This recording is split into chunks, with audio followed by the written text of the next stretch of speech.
मित्रांनो, पहिल्यांदा ही रील बघूया आणि त्यानंतर वाचूया त्यावरील कॉमेडी कमेंट्स. कमाल झाली स्वप्नात आली राणी मुखर्जी नटी. कमाल झाली स्वप्नात आली राणी मुखर्जी नटी. त्या नटीनं मारली मिठी मला, त्या नटीनं मारली मिठी.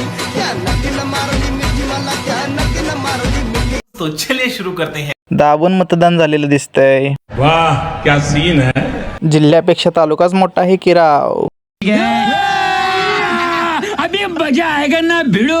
मतदान केंद्रावर मोठा घोटाळा झालेला दिसतोय. पूर्ण मतदान केंद्र चढवलं होतं की काय. जान दे देंगे इसके लिए. क्या बात कर रहे हो आप. वार्ड क्रमांक 2 दाबल्यामुळे मोठ्या मताने निवडून आलेलं दिसत आहे. बोगस मतदान झाल्यामुळे 2 वॉर्डाचे निकाल लटकलेले आहेत.